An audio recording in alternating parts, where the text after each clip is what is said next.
Assalomu alaykum barchaga. Biz Turonbank tomonidan Denon tumaniga tashrif buyurdik. Bu yerda Chin mahallasida Doston akani issiqxonasiga tashrif buyurdik. Bu yerda tropik hamda subtropik ko'chatlarni istalgan navidan topsa bo'larkan, xoh apelsin, xoh mandarin, xoh limon bo'lsin. Hozir o'zlaridan batafsil ma'lumot olamiz.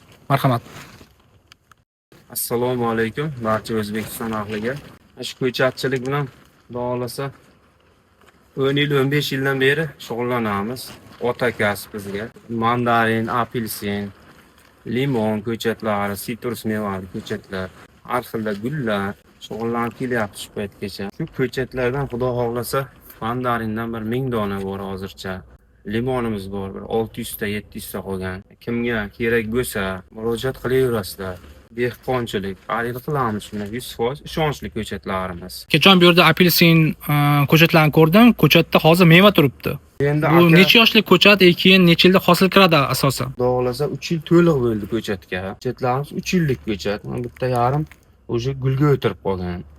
Olib borib ekkanlar shu yil nasib bo'lsa bitta yarim meva bo'ladi.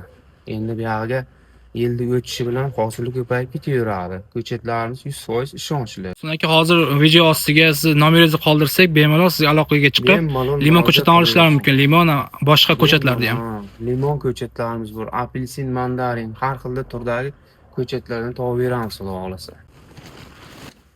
Doston aka, bu limonda qaysi turdaligi, necha yoshligi haqida qisqacha ma'lumot berib ketsangiz, agar qiziquvchilar bo'lgan bo'lsa, ancha foydali bo'lardi. Aka, bu limonimiz 2 yoshli. Nasib bo'lsa, bu yildan meva berib jo'naydi aka. Mana gullari. To'liq 2 yoshli ko'chatimiz aka. Buni navi mer navli ko'chat aka. Bozor bor, saqlashga ham yaxshi turadi.